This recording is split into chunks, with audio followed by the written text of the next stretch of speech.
Bom dia, hoje é 3 de novembro de 2023, estamos aqui para mais um Oriz Podcast Macro, nessa sexta-feira ensolarada aqui na Faria Lima. Eu sou Carlos Caval e aqui, como sempre, Marcos Demarque, nosso economista-chefe. Marcão, tudo bem? Tudo bom, Caval? Tudo ótimo, né? Acho que é um dia aí de festa para os mercados, né? Bolsas mundiais em alta, moedas emergentes se valorizando, juros caindo.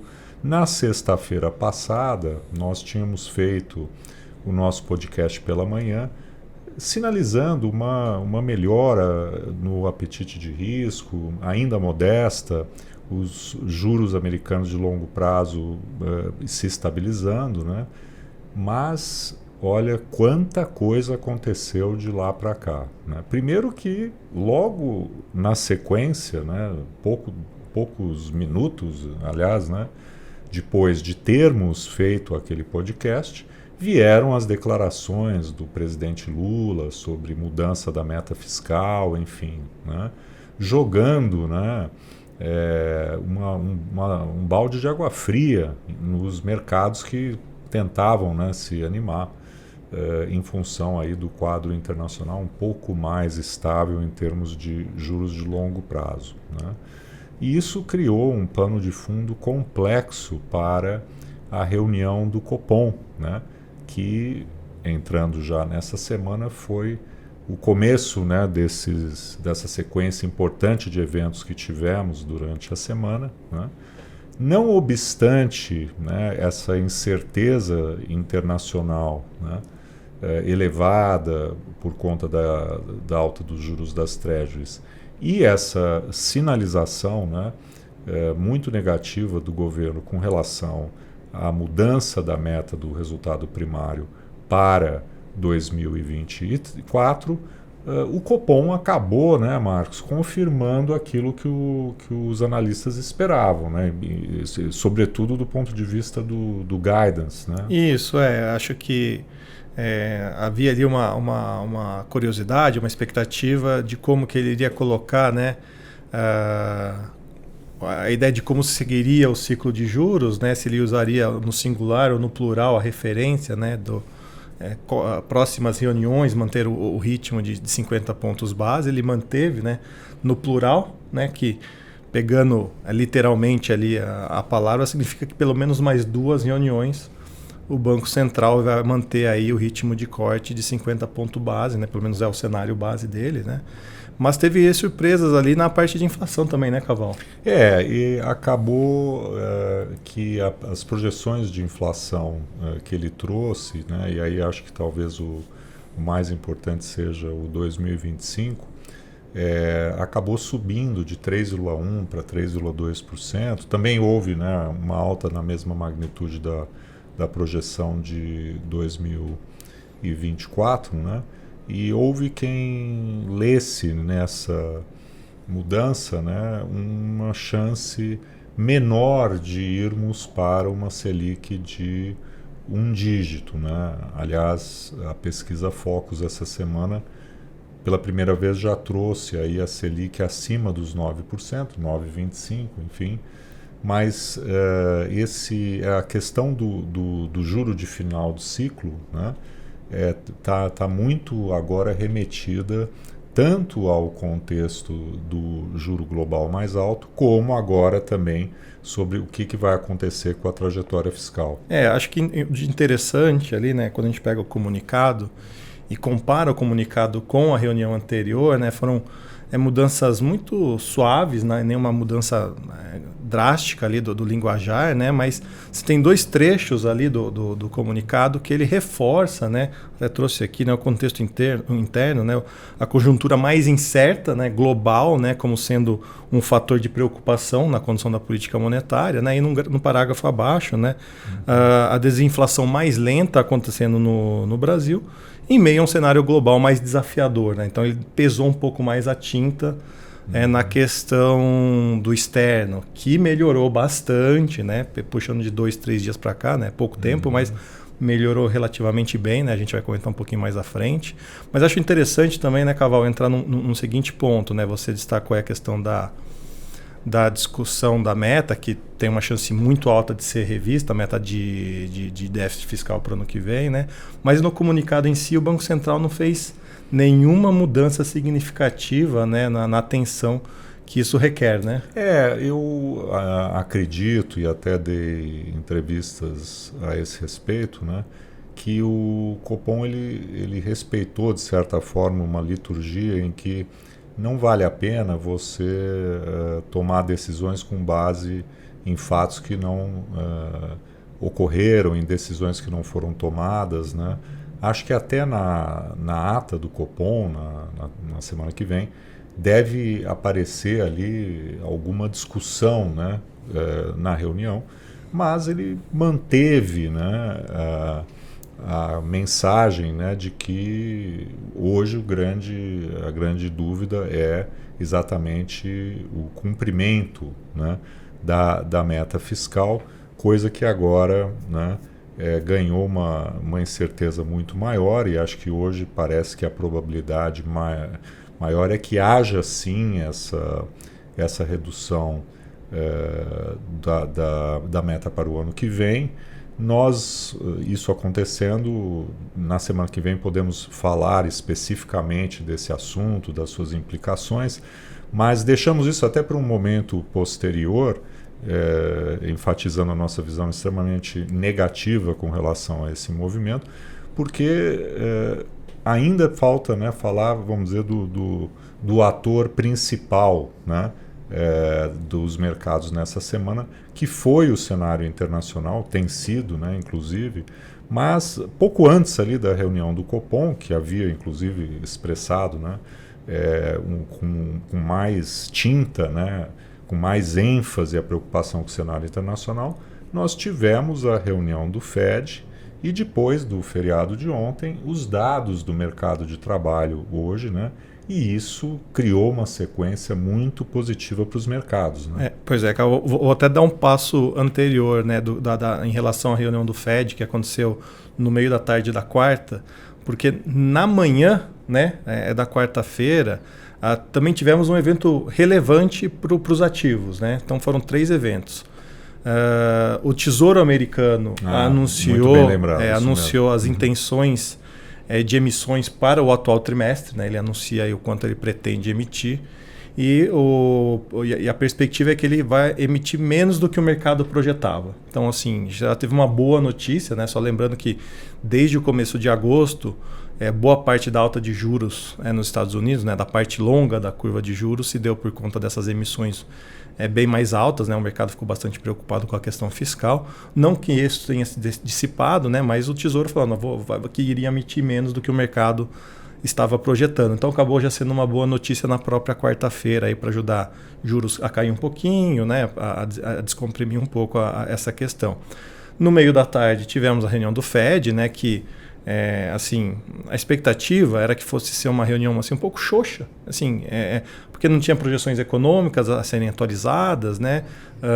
Ele já tinha sinalizado, ele e os membros já tinham sinalizado muito do que seria a decisão, mas acho que tem alguns pontos a serem destacados. Eu começaria pelo fato de que o próprio Powell, né, o presidente do Fed, ter dito que aquilo que estava sendo falado em alguns fóruns, né, de que a alta dos juros na parte longa da curva americana, né, em alguma medida, né, substitui, né, o aperto ou a necessidade de você subir a taxa básica de juros, né? Existe uma equivalência, e ninguém sabe exatamente qual que é a equivalência, qual que é exatamente a proporção, mas é entendido, né, que juros mais altos, né, na parte longa da curva vão apertar as condições financeiras. O objetivo da alta do juro de curto prazo é afetar, afinal de contas, a curva como um todo, né? Isso, e aí ele, de novo, indo naquela comparação dos comunicados, né, no comunicado do Fed, ele adicionou, né, que as condições financeiras ficaram mais apertadas, né? Então, houve um aperto mesmo sem ter aumentado os juros de curto prazo, a taxa básica de juros, né? E acho que o segundo ponto que eu gostaria de destacar, né, para não ficar aqui jogando de maneira muito sem rumo as coisas, acho que pegando o que o Powell disse, acho que eu pegaria a parte central do contexto. Ele falou bastante na ideia de que para que o Fed tenha confiança de que o processo de desinflação vai seguir na direção esperada, ele precisa ver a economia começar a rodar abaixo do potencial, né? Não é o que a gente viu, por exemplo, no terceiro trimestre, quando a economia cresceu quase 5%. Então, o Powell deu bastante ênfase, né, de que é necessário que daqui em diante, né, a gente veja números mais calmos de atividade econômica, de mercado de trabalho, para que se ganhe confiança aí de que o processo de desinflação está indo na direção correta. E é exatamente, acho que esse é o ponto, né, chegando já no dia de hoje, né, que tivemos aí uma surpresa com os números de mercado de trabalho nos Estados Unidos referentes a outubro, né, com uma criação de emprego que ficou abaixo do esperado. O mercado esperava 180 mil vagas sendo criadas em outubro, foram 150, então 30 mil a menos.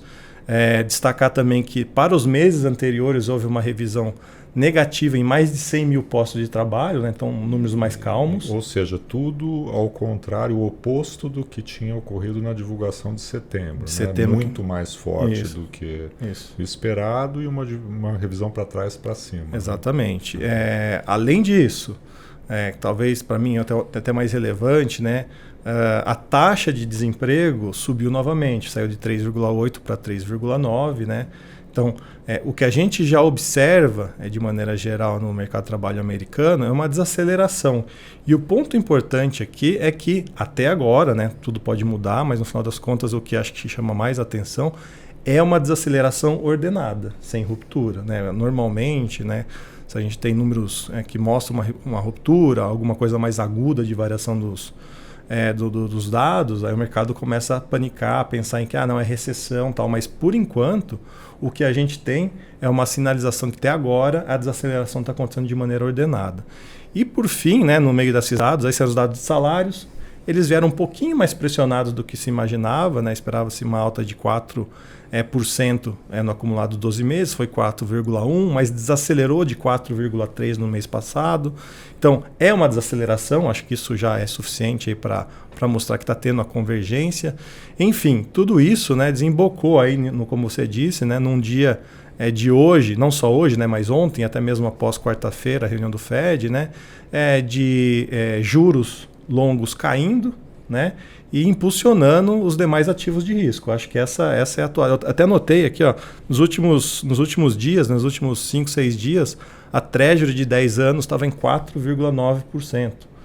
Bateu 4,5%, perto de 4,5% agora há pouco. Uhum. E se a gente olhar 2 semanas atrás, bateu 5%. Então a gente está falando de 50 bips, né? Um movimento bastante significativo em apenas 2 semanas. Né? E isso está ajudando, como você bem disse, né? As moedas lá fora, né? Até mesmo a moeda brasileira, aí, perto de 4,88, 4,89 agora pela manhã, mas não só as moedas emergentes. Se a gente olhar contra as moedas desenvolvidas também, o euro, o ien, o pound britânico, né? Tudo andando hoje na frente aí um Fed que provavelmente, né, diria que sim, com uma convicção bastante alta de que encerrou o ciclo, não deve subir na reunião de dezembro, né? E com isso o mercado até passou a precificar mais cortes ainda de juros no ano que vem. Aí já é uma outra discussão, acho que é algo, não vou falar assim, muito improvável, mas tem que ter uma certa cautela, mas o mercado já está precificando mais de 1 ponto percentual de redução entre hoje e o final do ano que vem. Aí eu acho que a gente precisa ter um pouco mais de cautela. E voltando ao Copom, né? 2 dias depois dele ter tomado a decisão de manter, né, o guidance de cortes de 50 pontos base, enfim, ele deve estar hoje, né, mais aliviado, né, com relação ao que está acontecendo no cenário internacional, inclusive com a apreciação cambial, não obstante essa sinalização, né, extremamente negativa com relação à agenda fiscal, né, mostrando que do ponto de vista global o Brasil continua, né, com uma solidez muito grande, né, em função aí dos resultados muito positivos que a gente tem tido, né, no fluxo cambial, balança comercial também, né. Tivemos essa semana a divulgação da balança comercial de outubro, né, um superávit de quase 9 bilhões de dólares, né, recorde para o mês de outubro e já sinalizando aí a possibilidade de um superávit comercial acima de 90 bilhões de dólares, né? O que seria de longe o melhor resultado histórico no caso da nossa balança comercial, né? Então temos aí de fato uma preocupação grande com relação à agenda fiscal, à trajetória do gasto do governo. Temos um desafio muito grande lá fora em função da alta do juro americano, mas ao mesmo tempo nós estamos conseguindo, né, manter a estratégia até aqui de redução da taxa Selic. Eu faria só um comentário adicional aqui com relação a isso que você colocou, que é o seguinte, né? De quarta-feira para cá, o mercado reduziu em quase 35 bips, né, a precificação de Fed Fund para o final do ano que vem, né, da taxa básica de juros norte-americana, reduziu em 35, por volta disso, pensando no final do ano que vem. Para a taxa Selic, o movimento foi muito parecido. Até a hora que eu saí para a gente vir aqui conversar, tinha reduzido em 33 bips. Então, praticamente o mesmo tanto. Mas, normalmente, o que a gente tem é que, como o Brasil tem um beta em relação aos outros países, né, para um dado movimento lá fora, numa direção ou outra, a gente acaba tendo reações um pouco mais fortes aqui no Brasil. Não foi o que a gente observou no caso da expectativa da redução da Selic, que ainda está precificada para ficar acima de em 2 dígitos no final do ano que vem, né? Coisa que, se a gente olhar há um mês atrás, ou um pouco mais, pouco menos, ainda estava em 1 dígito, né? Então, o mercado está digerindo, né, vamos dizer assim, esse cenário lá fora, esse cenário externo mais benigno, mas também não avança tanto na expectativa de que, sabendo o que a gente sabe hoje, né, seja pelo lado da política monetária, pelo lado internacional, mas também por conta do fiscal, que o Banco Central brasileiro vai conseguir tranquilamente trazer essa taxa de juros para baixo de 10% ano que vem. E para concluir, eu vou fazer um comentário que foi o mesmo que fiz participando de uma live da BGC essa semana, que nós falamos de política monetária hoje e a variável que está sempre ausente das conversas, incrivelmente, é a inflação, né? Então a gente fala de dólar, fala de juro, fala de outras variáveis, crescimento, mercado condições de trabalho, financeiras, tudo isso, e não falamos de inflação, né? E no final o regime é um regime de metas de inflação. O que acho que falta ainda acontecer é termos uma continuidade, né, dessa reancoragem da inflação aqui no Brasil. E se a inflação continuar na mesma direção do que foi nos últimos 3 meses, que foram muito benignos, né? Qualitativamente, né? Do ponto de vista qualitativo, enfim, e a taxa de câmbio se mantiver, né, em níveis mais apreciados, eu acho que é bem possível que comecemos a ver as expectativas inflacionárias, que ainda estão muito, né, desancoradas, elas caminharem numa direção de uma maior ancoragem. Então, nesse sentido, acho que a Selic de 1 dígito, que a gente acredita, ela ainda é viável, né? Tem muita coisa para acontecer daqui até meados do ano que vem, que é o horizonte aí que imaginamos que o BC ainda terá para cortar juros, né? Então acho que o que essas últimas semanas mostraram é que às vezes você acha que o jogo acabou, né? E de repente a gente é surpreendido por dados econômicos, né, numa direção oposta, e as esperanças aí de uma Selic mais baixa voltam, como hoje os mercados também estão refletindo. Bom, acho que falamos muito já, né? Não sei se você tem mais algum comentário. Não, acho que é isso. Acho que no final das contas, é aquilo que a gente insiste. É a história do cenário externo sendo muito preponderante, né, para o que acaba acontecendo domesticamente aqui, né? E acho que a gente está vendo muito claramente isso nos últimos 3 dias. Dificilmente essa dinâmica de o externo comandar os mercados internos vai mudar muito, mesmo, né, com uma situação fiscal aí caminhando numa direção mais negativa, né? Então acho que isso tem que ser o nosso recado aqui de maneira geral.